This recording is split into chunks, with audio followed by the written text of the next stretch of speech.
works for me now, so I've just hit record. Okay, we're recording. Excellent. And obviously I can't hit record at the same time, can I? Because you should be able to. Try it. Maybe I'll do that and see what it does, because I guess the more the merrier. Mm-hmm. Everything there. More record onto this computer. Excellent. And I believe that I am recording now. Hi there. My name is Danny Chifley.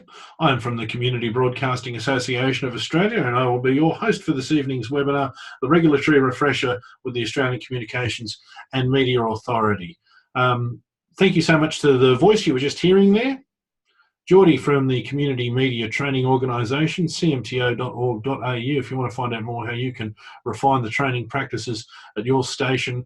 And also, of course, you'll be playing a big role as part of the Audiocraft Podcasting Festival that's taking place in Sydney. I think that's audiocraft.org.au, the website for that. Geordie will hopefully...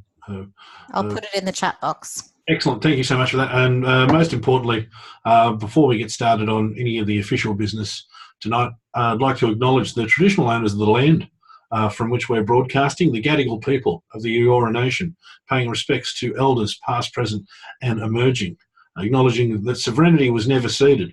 And for everyone who's joining us on from many different parts of the nation, please feel free to use the aforementioned chat box to give it up to the traditional owners of the land from where you're joining us from. It's always great to find out where everyone's in this evening's webinar. You'll notice the slide that's up there at the moment, 2019 CBAA conference. It's happening. I can't believe we're talking conference already. But it's on, baby. The early bird registrations are now open. So now is the time for you to get the cheapest possible tickets to be part of the 2019 conference, happening from the 24th to the 27th of October. Pullman on the Park in Melbourne. That's beautiful sunny Melbourne. And there's some Melburnians there in the house, Denise and Erica. Wonderful. We'll see them at conference. I hope so. I wonder if they've also entered the 2019 CBAA Community Radio Awards. Now, if the awards is on your radar, you would know that the entries closed today at 5 p.m, so 90 minutes ago. But if you were working on an award and you didn't get it in time, I don't know, maybe send us an email. I know some people that work at the CBAA. They might be able to help you out. I wonder if that Facebook message I just got showed up on the screen. Let's hope that's not in the recording. But this evening's webinar, the Regulatory Refresher with the Australian Communications and Media Authority. We are very lucky tonight to be joined by both Stuart and Alex from the ACMA. They're both wonderful people. They love the community radio sector.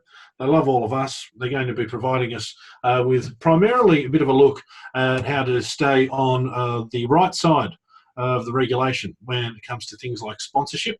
I'd suggest that if you were to sort of go back through all of the investigations into community broadcasting stations that have been undertaken in the last little while, it's all basically a lot of it to do with sponsorship in this session. So we'll look at understanding your sponsorship obligations, learn how to ensure your services meeting the needs of your audience in regards to that. If we've got time, we might also look at a bit of community consultation and engagement and how that pertains to things like sponsorship and also sort of the wider activities that your station is going to be running. But as stated, Alexandra Slack and Stuart Paul from the Community Broadcasting and Safeguards section from the Australian Communications and Media Authority. They're both listening now. We've tested everything.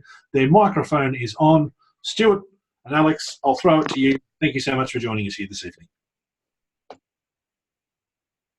Thank you, Danny. Thanks very much for having us. Thanks, Danny.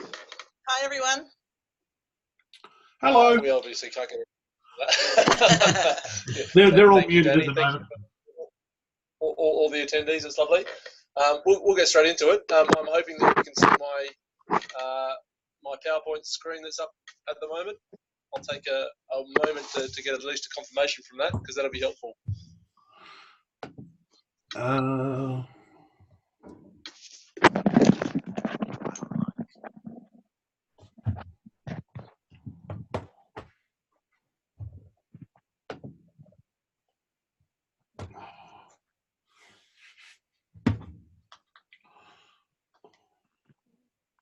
Danny, I'm looking at you at the moment, just making sure the PowerPoint's going to come up. Okay. Oh, do you? Do I need to? Yeah, my.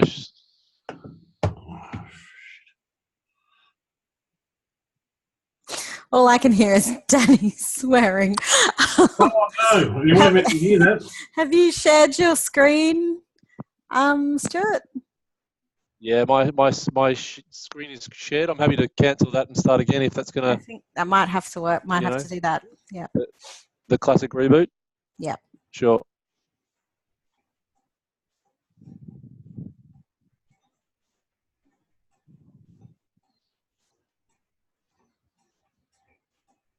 Danny, you might get a pop-up saying they can share their screen.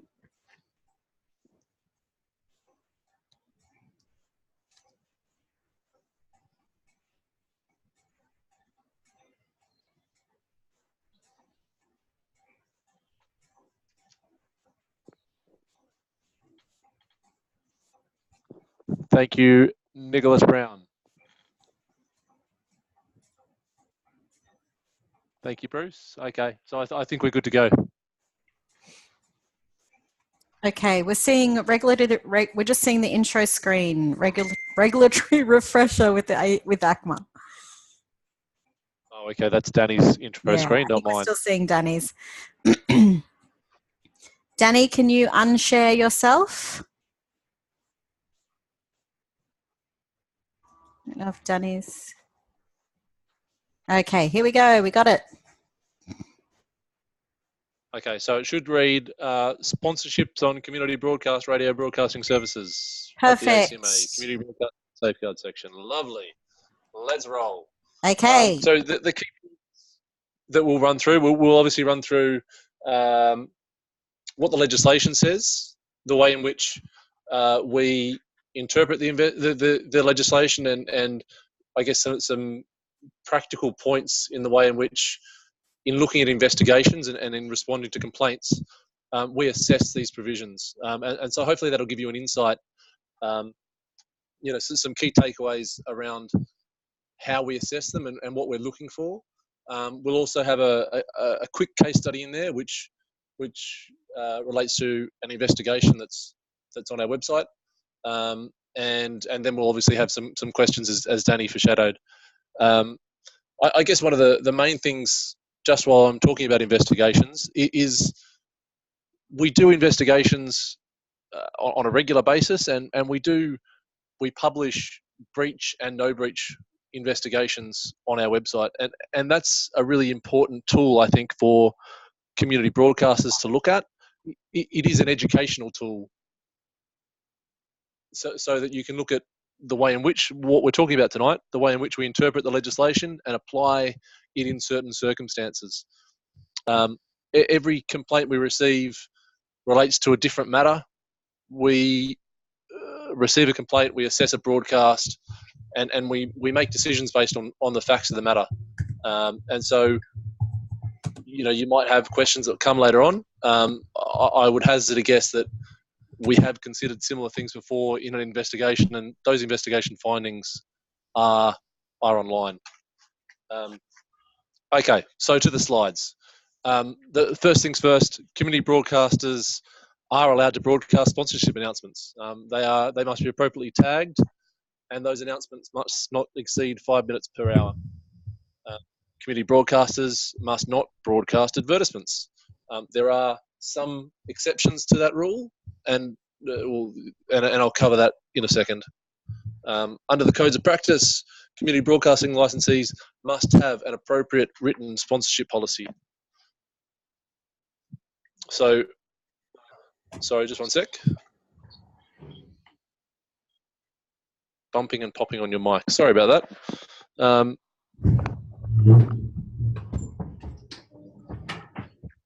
Okay, well, we should have the second slide, I hope. Yeah, we got it. It's like you're moving furniture around. No, we can hear you fine. And we've got the second slide now. This works perfectly fine in test. I might try. I might try with the mic further away. That's a bit too quiet right now. Oh, there you go. How about there? So the legislative provision in the Broadcasting Services Act says that the licensees will not broadcast advertisements, and that licensees will not broadcast sponsorship announcements other than as specified. Unhelpfully, the Broadcasting Services Act does not define advertisements. So in investigating complaints, the ACMA has regard to a previous High Court consideration of the matter. And in short, that is talking about material that is designed or calculated to draw public attention to something. So the ACMA accordingly considers an advertisement is potentially any broadcast intended to promote a product or service, regardless of whether payment is received in cash or kind by the licensee. So regardless of that occurring, there are exceptions to that rule where we can consider something has advertising character, we can consider that it promotes a product or service, but that doesn't mean that it doesn't comply with the law. Where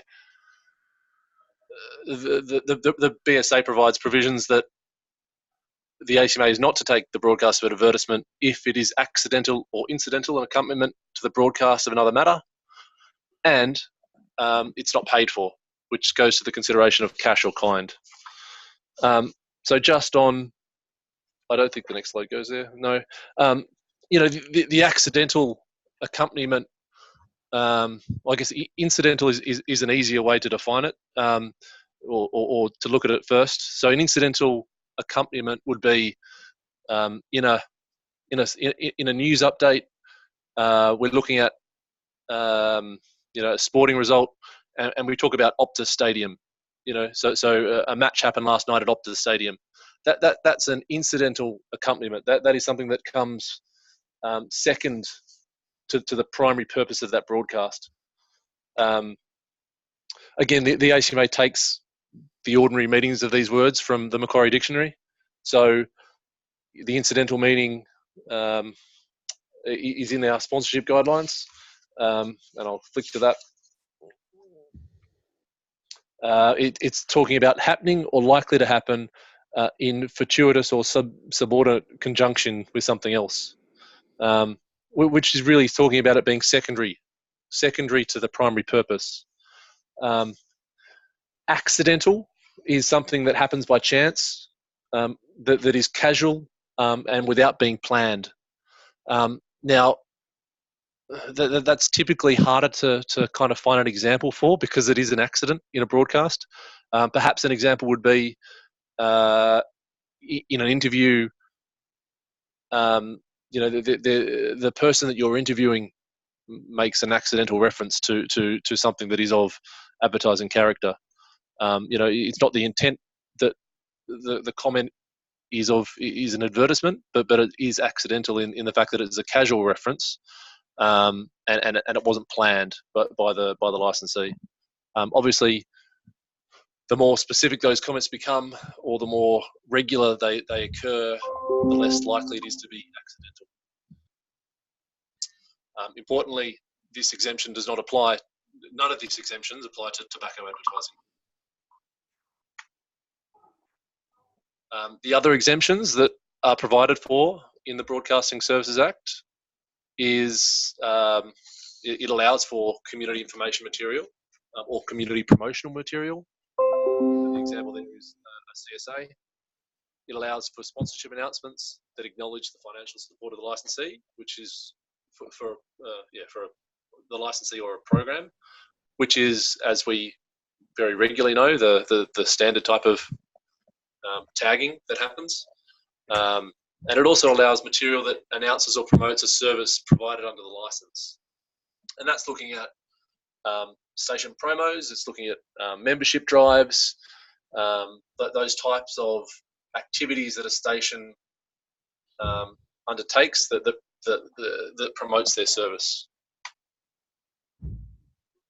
So this is this slide talks about the ACMA's view of what financial support should look like. In acknowledging that tag, must state the name of the person or organisation that gives support in cash or kind to the licensee. Should be attached to each individual sponsorship announcement, must be clearly heard and understood, should be in the same language as the sponsorship announcement, and can be placed in any part of a sponsorship announcement. And I guess the example there is typically from the broadcast I listen to, that there is a sponsor at the end. So you'll have a 30-second sponsorship announcement, and then the last word will be station sponsors. Or alternatively, you can have it, during that announcement, which I guess you're all very familiar with. CBAA station sponsor, blah blah blah.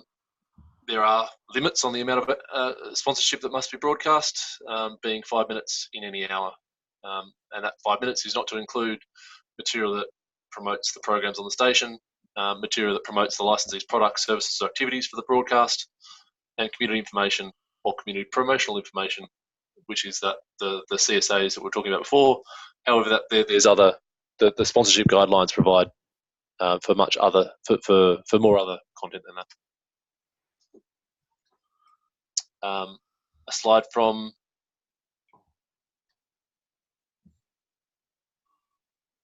the codes, and so we're looking here that Code 6 provides the relevant provisions which are similarly provided in the BSA, that broadcasting no more than 5 minutes of sponsorship per hour and tagging each announcement.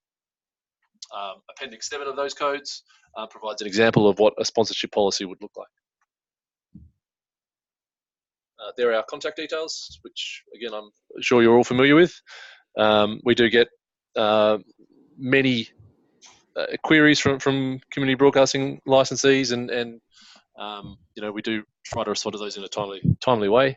I would also encourage people to have a look at the sponsorship guidelines that we publish on our website, because they do really go into what we've talked about in a lot more detail.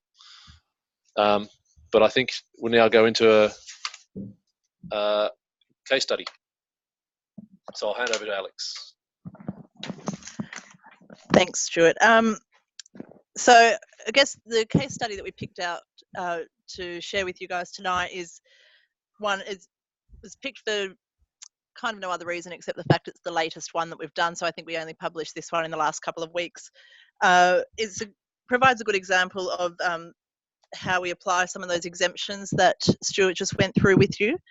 It's in this instance, it was 5 TCB, which is I believe Mount Gambier. Anyway,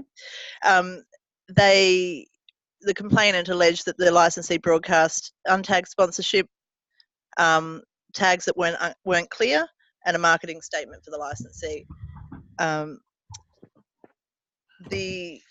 We identified through the course of that investigation. I should also note, when we do an investigation, we're looking at those sponsorship time limits. We look at the hour, not the half hour. Sorry, border town, not Mount Gambier. Sorry. So we look at the hour. So we'll look from 10 to 11, 9 till 10, not 10:30.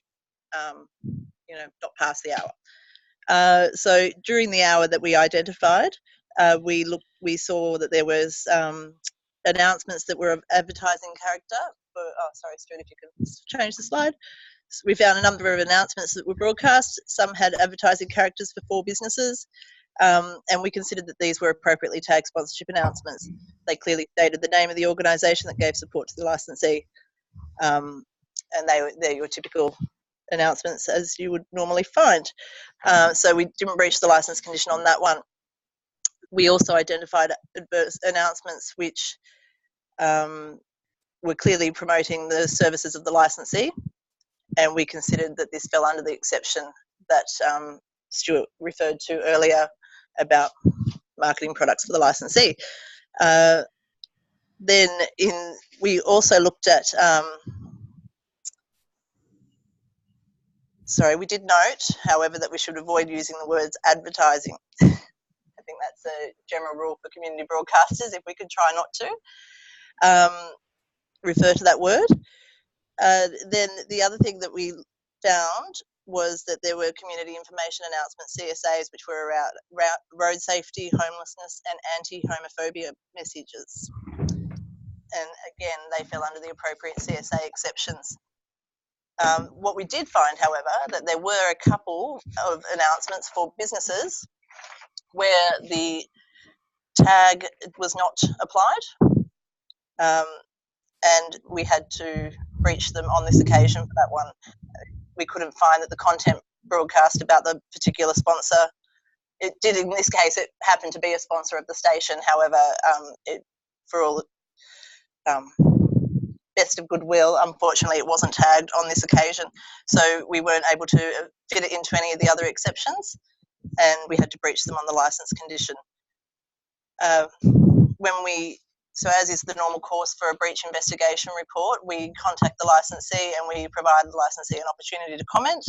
In this instance, it seemed to have been an accident, where I think we've got some reasons up there on the screen, and the licensee offered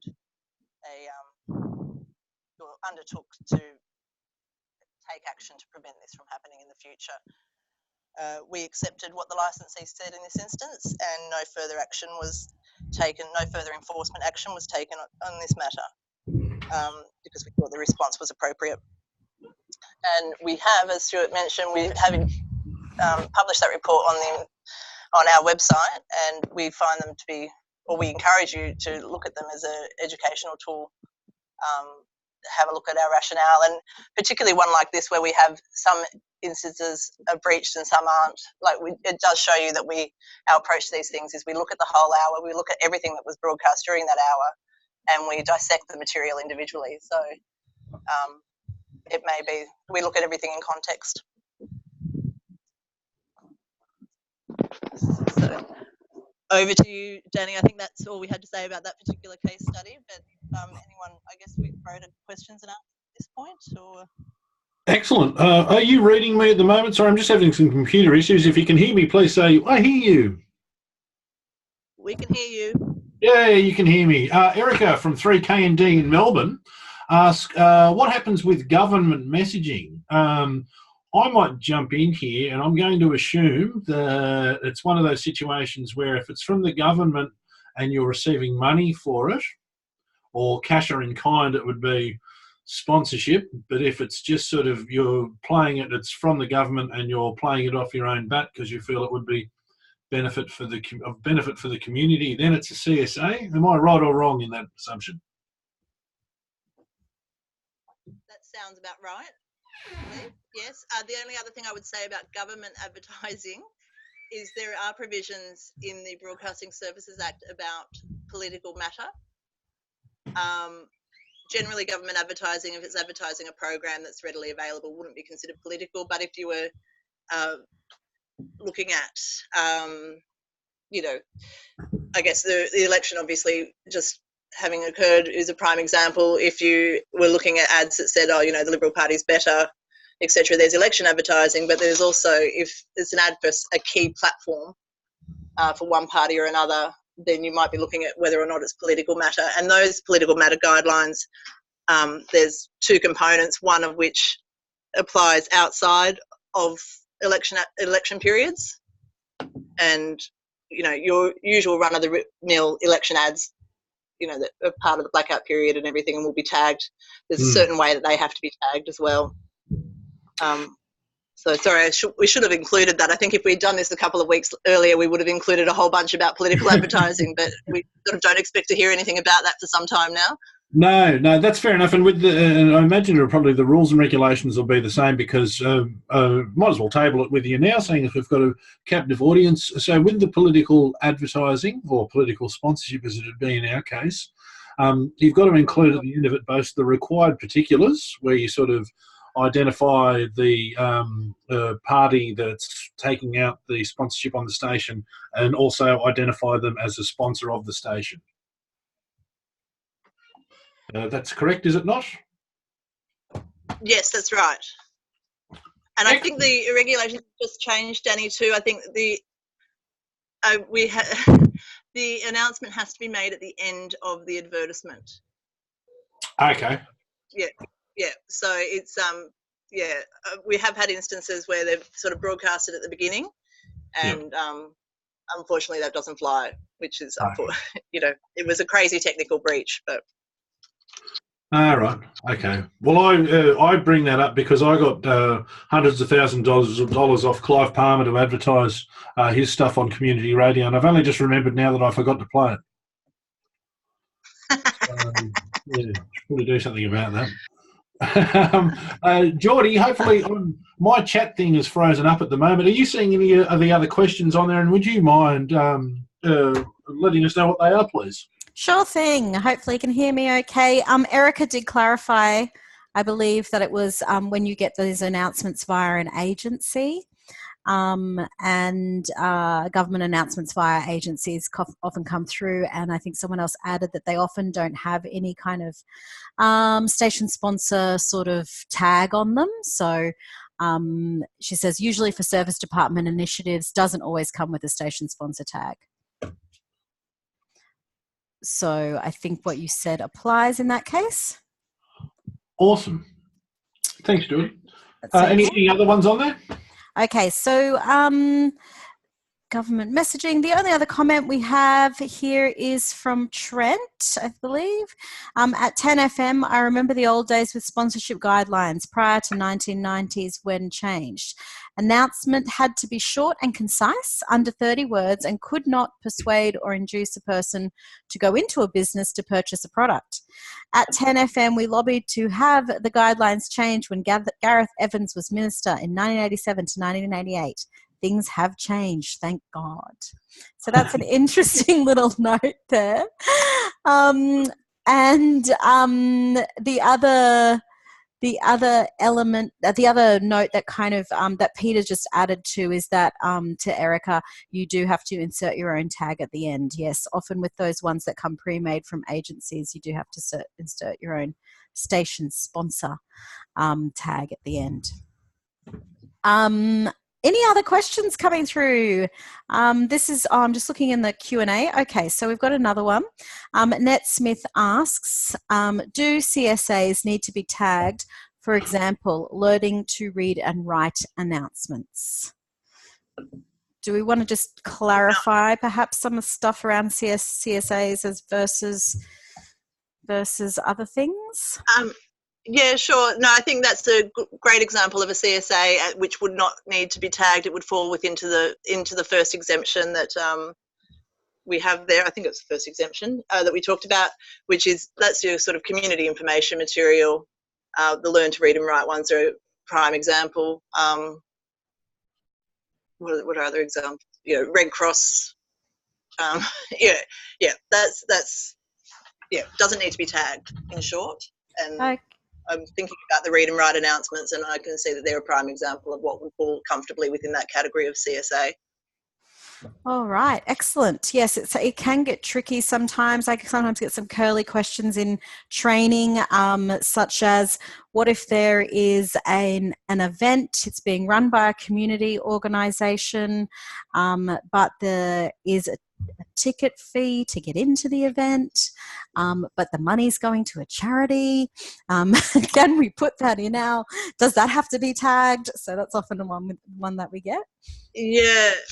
And look, I think I'd preface anything, all of these hypotheticals with we do look a lot at context.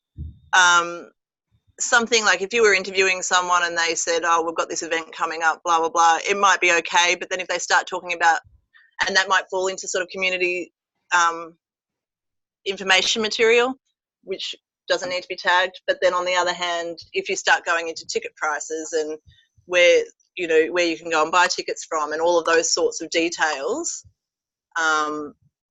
you may need to tag it. I guess generally it's, the licensee needs to consider the material that's being broadcast and whether or not they think it falls within the exemption. We would normally say, if in doubt, tag it. But again, it's contextual. And if you look at the sponsorship guidelines, we do have a number of examples about that. In fact, we've got one. I think. Sorry, I'm just looking at them now. Yeah, really handy 12. guide. Yes, I've just Yeah. put the guidelines up now because I'd be buggered at my job if I didn't have the guidelines to refer to every now and then. Exactly. Yeah. We've got It's another a question. tough one. And as I said, I was just going to say, we would just, as I said, encourage, if you're worried about it, then it's probably something that you need to tag, I think. But again, it's contextual. And again, with the license, with the investigation process, part of the process is you having the opportunity to tell us why you didn't tag it in that instance. And we take all of these things into account. So it really is, unfortunately, nothing that we can give firm advice on in this point, but it's a case by case, often case by case. It's a genuine case by case thing, and it's frustrating. Yeah. That we can't give you a firm. Okay, so Spud Murphy has put a question in. He's from Darwin, and he is talking about Aboriginal radio stations, and Erica has kind of given us a little bit more info here as well. So Spud says the Act provides for community stations to run long over-the-time allowed programs, health, money, etc., produced by the station that a payment has been received for the production and airing the program. They're usually tagged by the department that requested the program. And Erica kind of adds to that, why do we have to call the government messages sponsors? I feel that under our funding through the government, the Indigenous Advancement Strategy, we are contractually obliged to place some government messages. And I understand I think she says pass, but is it sponsorship?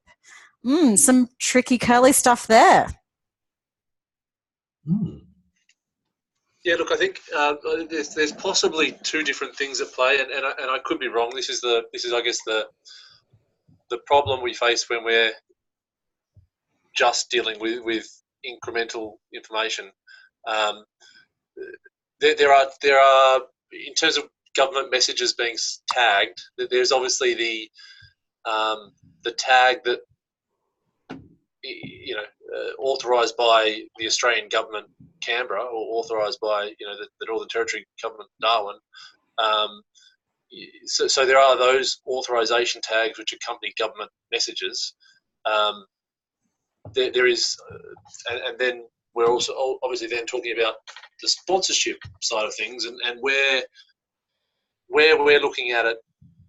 And Erica's point, I'm sorry, I'm not familiar with the Indigenous Advancement Strategy around what you're contractually obliged to play, but we're looking at the rules in the BSA, and we'll step through them, as provided in the BSA. So we have to look at first whether it's of advertising character, and if it is of advertising character, if it is promoting a product or a good or service, regardless of if that's government or not, then it's still considered to be of advertising character and potentially an advertisement. So then we need to step through whether any of the exemptions apply. And yes, a government department might provide a product or a service, more than likely, to the license area, and then I guess it's whether it's suitable to come under the community information exemption that's provided for in the BSA, and more often than not, perhaps it will be, because it is talking about your road safety advertisements, for example, are things that are of genuine community information. And again, I'd refer to the guidelines in terms of the examples provided there. Alex's point about if you're unsure, tag it, I think is, that comes down to the risk, or and how confident the licensee is in the legislation. For the avoidance of doubt, where you receive money to broadcast something, potentially it is about tagging it to say that they're a sponsor, because it's not accidental or incidental, and you are receiving something of monetary value or in kind. So if you're unsure whether it's going to fall into an exemption, but yet it meets the first two tests about it being of advertising character and you're receiving money, for in the avoidance of doubt, yes, tag it to say it's a station sponsor. I don't know if that addressed the question, sorry, but well, yeah, I think the only kind of maybe hanging thing there is Spud's comment that it might be over 5 minutes in terms of the programs, but that could fall under community information then, is that what you're saying? The program? Yeah, that's right. Yeah. So it really does go to the content that's broadcast. It may be that some of these individual, don't want to say the word, but ads that we're getting money from the government to play, they might be the ones that don't comfortably fit within any of the other exceptions, so you're better off tagging them.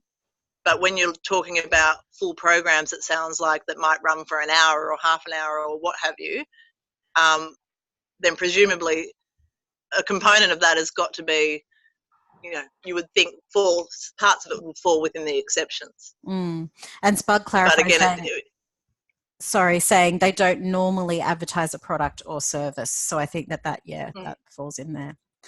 Okay, great. Thank you very much for that. So, okay, I've just got something from Sybil and hello, what about interviews and what about the content?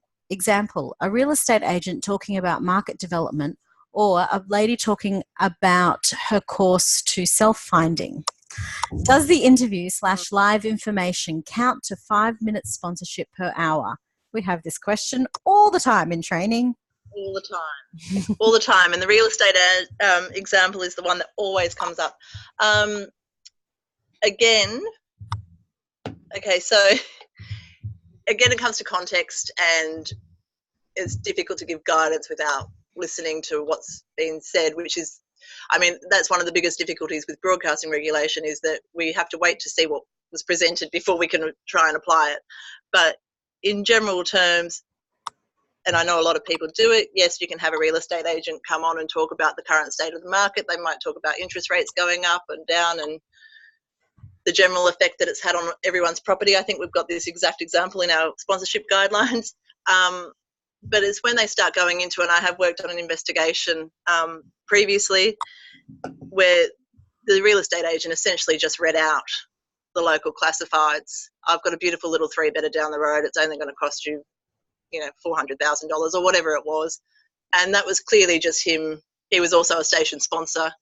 None of it was tagged. And we just said that they've broadcast advertising. The whole 15-minute interview was an advertisement for his wares. I could try and find that investigation offline and provide it to Danny. But it is, again, it's about context in terms of the elements of the interview that would be counted towards the 5 minutes. It just depends, unfortunately. But it is something to be wary of and to keep in mind when you're doing interviews that may have the potential to roll into the idea around advertising an actual service or something like that. So definitely something to keep that's right. And would I be correct in assuming that sort of the general rule that I have for that sort of thing when it's discussions with subject matter experts is as long as they're sort of using it to promote information that is general and is of benefit to the community, and they're not using their time on air as sort of a soapbox and a promotional opportunity for their own business, then that's sort of the rule to stick to, the general and not specific. Yeah, I think that's right. And we have things like, we might have a book review program and it's a weekly spot. This person comes on and does a weekly book review, and they might have an author that they want to interview. If the author, and they've reviewed that book, then you sort of look at all of that context and say, well, the audience was expecting a book review during this period. When you start getting into the details about, and it's a good buy because it's so cheap at, $12.95 and you can get it at the local bookshop, which is address is right here, that's when you might be going into advertising territory. Mm-hmm. Yeah. And Erica makes the comment that, yes, often there is the case. Would it also be the case for musicians talking about their recordings or their CDs? Because that's definitely something that comes up often, is that we have musicians come in, do a general interview, and then at the end they might say, and you can get my CD such and such. So is the whole interview counted? No, not like, probably wouldn't be. And again, it depends. It might be something where you've interviewed your sponsor and, you know, you might have interviewed them for 15 minutes and you tag it. The only bit that we're counting in terms of towards your 5 minutes of sponsorship is the tag at the end of that interview. You know, and then we'll be looking at the content of the interview as a separate thing of whether or not you broadcast advertising. Yeah. Does that make sense? That doesn't make sense. It's really tricky. I mean, that's kind of ties into what Sibylla says. Again, she says, what if the station does not receive any money? The presenter considers the interviews as community value and talks about the service with the interviewee within the program.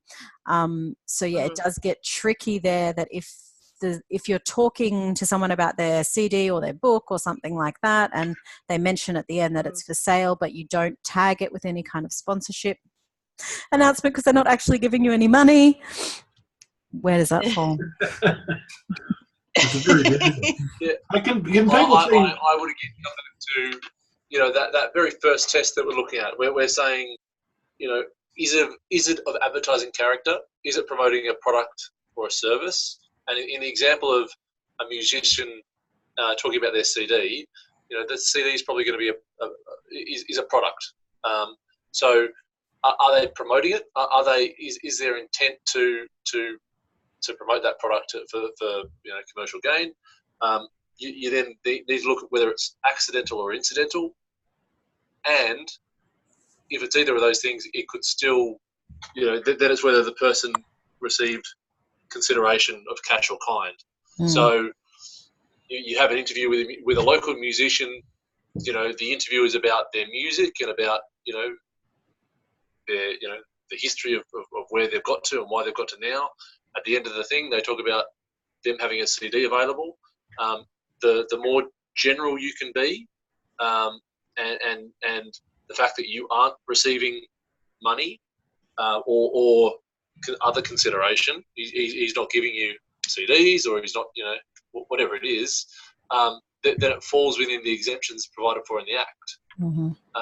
You know, in reviewing the content, if we take the devil's advocate approach to that, you know, they come on and they're saying, you know, they've got a CD, you can get it on iTunes, you know, $4.95, and then the presenter comes back and says it's great, I've listened to it, you know, I've got a free copy of it, whatever it is. You know, they're the things that are then going to fall on the other side of those provisions around it being accidental or incidental, or receiving something of cash or kind. Now, can people see my screen that I've got up at the moment there with the gig guide section of the community broadcasting sponsorship guidelines?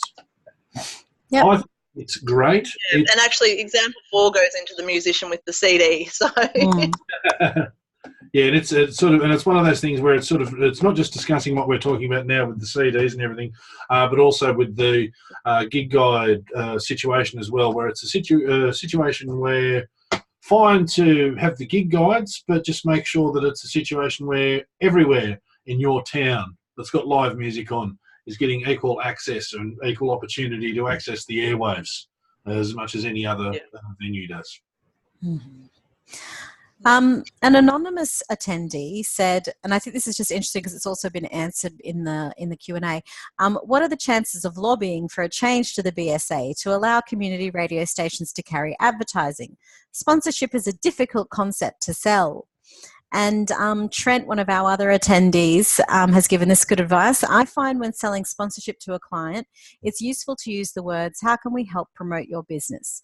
It's all semantics really with the word advertising or promotion. As long as we keep to 5 minutes per hour and tag the spot with sponsor, I see that as the only difference. So, yeah, that's a really interesting point. When you're a salesperson and you're selling your sponsorship, do you use the word advertising or do you use the word sponsorship? And is there any real restriction around you doing one or the other?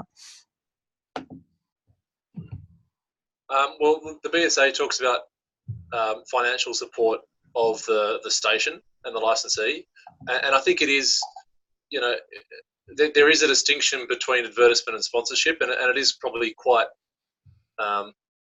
blurred. Sponsorship is a subset of advertising. You can have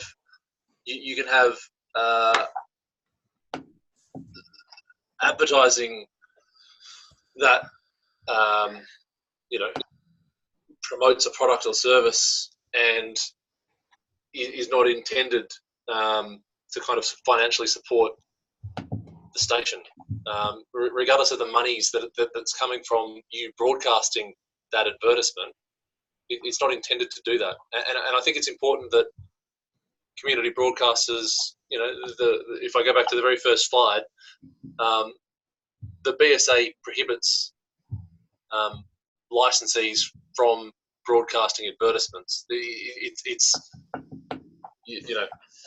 can't get any more black and white than that. What it does do is it provides a couple of exemptions that allow community broadcasters to still gain revenue to support the service, and that is where you can broadcast a sponsorship announcement which acknowledges the financial support of that organisation.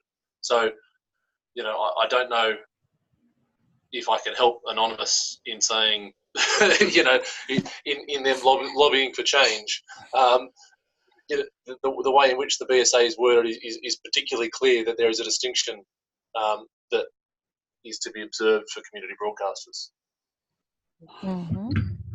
It's a difficult question, that one. And while we were talking about that, I just thought I'd flash up the how to create a sponsorship kit resource that's available on the CBAA website, just in case you wanted to make it specifically clear to the potential sponsors in your area that sponsorship equals promotion, and the best way to promote your business is via community broadcasting, because look at how radical our audience is.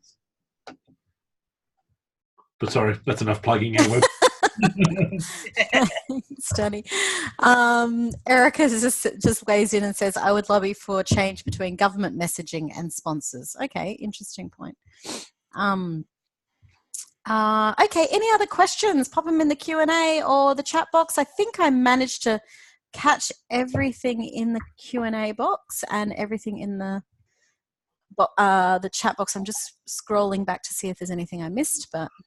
And if you have a question after the fact, like if you're there lying in bed tonight and you think, why didn't I ask that question? You can email the CBAA office at cbaa.org.au and ask for any of us, and we'll hopefully be able to answer that question for you. And if we can't, we'll probably consult our friends in the Australian Communications and Media Authority to sort it out for us. As tonight has illustrated, there are sort of lots of grey areas and lots of line ball calls there, but I think sort of at the end of the day, you just got to make sure that the decisions you're making on behalf of your station in regards to sponsorship, are they ones that sort of not ripping anyone off and you're benefiting your community, and you're not sort of using your community license that's a license there for you to serve your community. You're not sort of using it as a profit-making device or anything evil like that.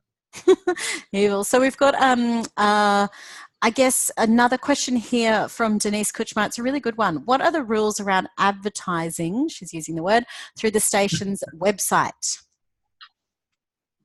Does that come under BSA in any way?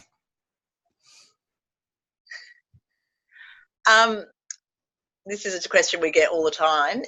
It's one that I have to say, as a regulator, we're getting more inquiries about from external parties saying, I thought community broadcasters weren't allowed to advertise when they have viewed websites. But, to be perfectly honest and frank, there is no, the BSA does not currently cover online material. And for all manner of political government reasons, there's legislation around that, and there's currently government inquiries about whether or not digital platforms, whether there should be content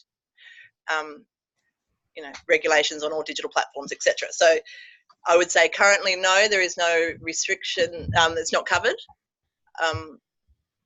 by the BSA, and we don't really get complaints like we do. We've got a lot of people saying we didn't think you were allowed to advertise, but we haven't really had any content complaints as such. But the one thing I would mention is that there is another license condition for community broadcasters, that you're not allowed to operate for profit or as part of a profit-making enterprise. So your external activities apart from broadcasting are potentially, we do have not-for-profit guidelines as well, which you might want to look at, but they're potentially things that could go towards considering whether or not someone was operating for profit. Okay, great. That's really good. Yeah, it's a tricky one. Yeah. Just a couple of comments here. Richard Starr says, a community broadcaster promotes enriches community life and is not to be used as a vehicle for commercial gain. Yes, I think we're all on the same page that we're not for profits. And Spud just says, lawyer speak, worming between sponsorship and advertisements. No real difference, really. Both are paying to keep this station on the air, Spud. So that's his thing. And thank you, Denise says it is what she anticipated. I have heard rumours that some of the commercials are out for blood when it comes to community radio stations being able to advertise on our websites. And Jason just says same for Facebook. That's a good point, because yeah, okay, Facebook, it's just the same, I'm imagining. Is that right? Yeah, so it's there is a determination, sorry to get legal speak to you, but there was a determination a number of years ago made by the government or the minister at the time under Alston, and he is basically got a determination that says online, the internet is not broadcasting for the purposes of the Broadcasting Services Act. So the provisions in the Broadcasting Services Act do not apply to online content. Is something, as I said, it would be something that you might want to consider in terms of if a community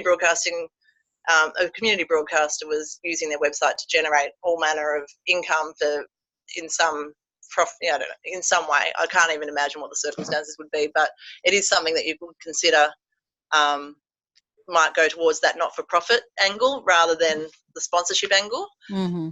But likewise, I've also seen community broadcasting websites where they tag the online ad as well, and they say, it's a station sponsor. So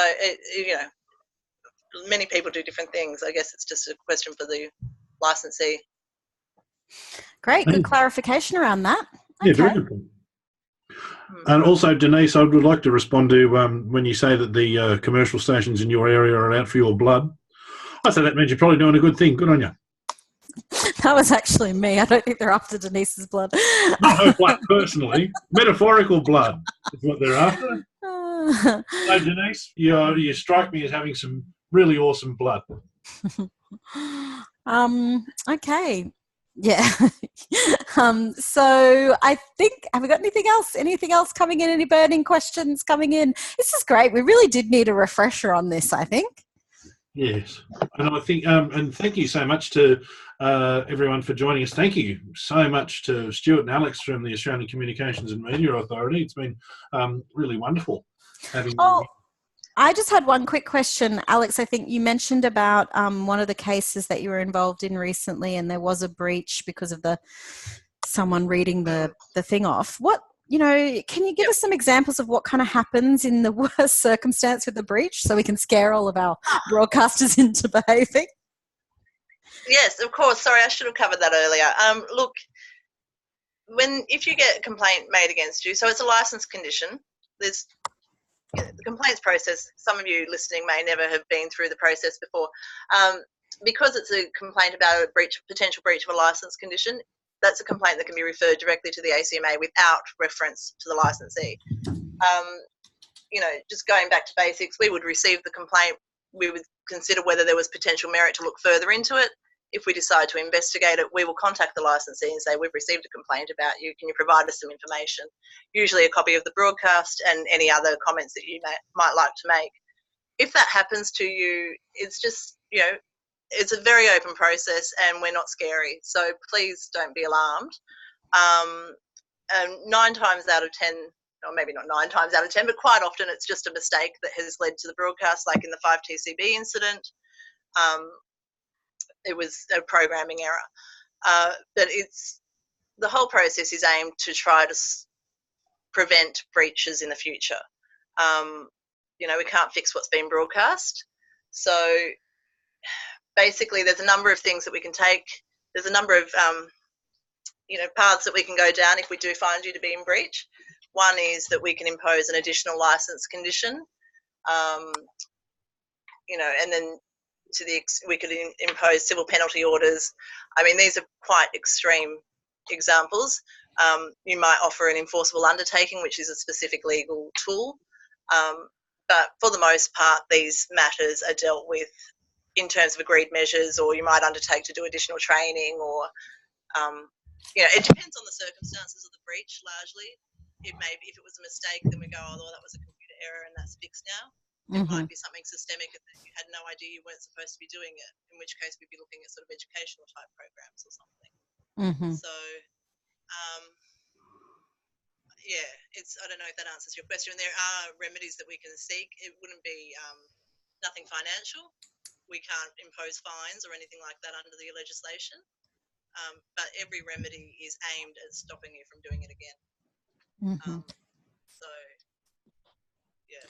Okay. What do you need to help you not do that again? Great. Thanks for that, Alex. I just noticed Erica has just posted her question again. She just has a question, and maybe this is about terminology in general as well. Is there another word for other than sponsor that you could use for government promotional materials?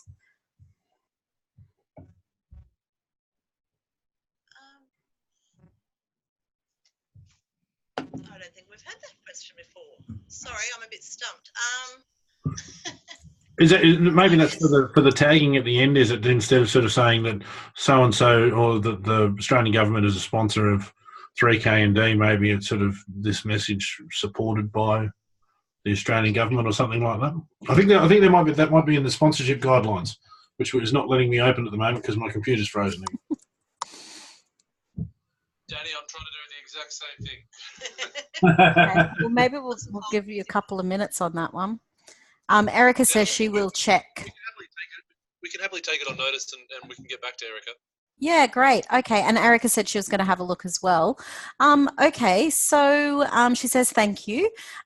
Trent just commented again. He says, one of the topics that has come up in recent times is, as a station, we sometimes get sponsorship from outside of our licensed area. Of course, mainly seeking business from our local area. I know some of the commercial stations have queried this from ACMA. What's the current stance? We have for decades had spots from outside our area. Yeah, look, it is a good question. We have had queries about this, and we continue to, I guess, consider each case and each complaint that we receive, on its merits as to whether we'll investigate or not. The BSA provides, there are many obligations on community broadcasting licensees, and the query raised by Trent doesn't necessarily fit within the sponsorship requirement. So I think that's probably the first point that needs to be raised. One of the obligations is you're not allowed to broadcast advertisements. Another one is requiring the licensee to provide a service in their license area and for your specific community purpose. And as you'll also all be aware, there's recent changes to the BSA around providing material of local significance.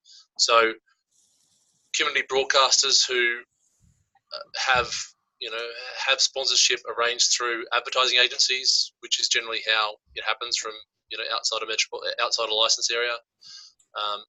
There is obviously a greater risk of confusion around that distinction between advertising and sponsorship. And thank you, Spud, for your comment before.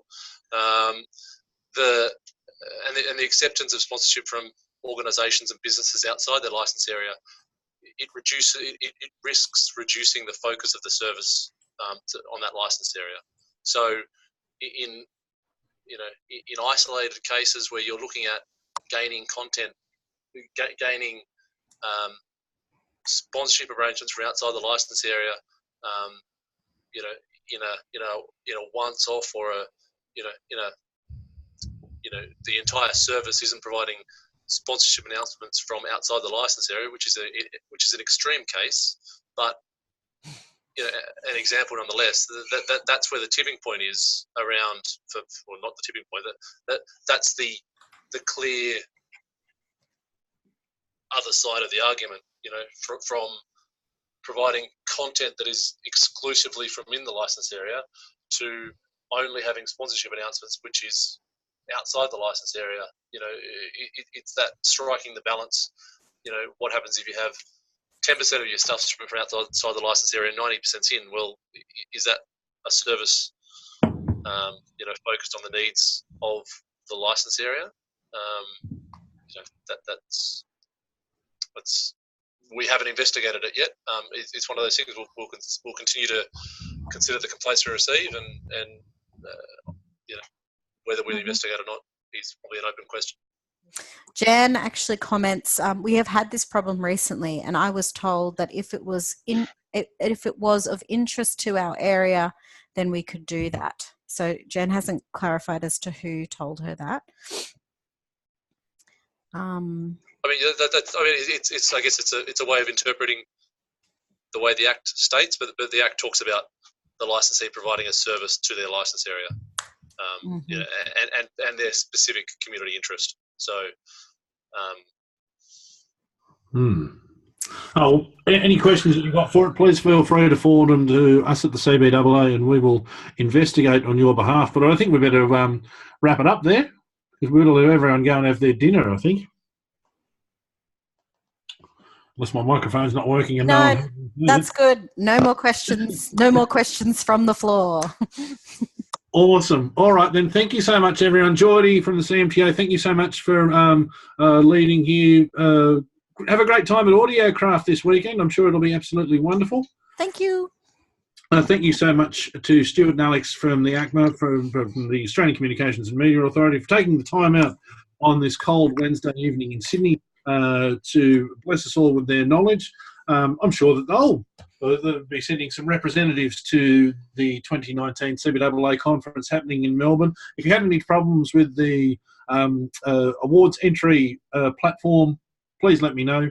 dchifley@cbaa.org.au or office@cbaa.org.au. And be sure to fill out the feedback form whenever you shut down out of this webinar.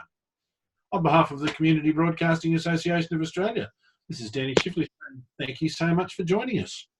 And Geordie, I'll get you to stop the recording, because if I do it, my computer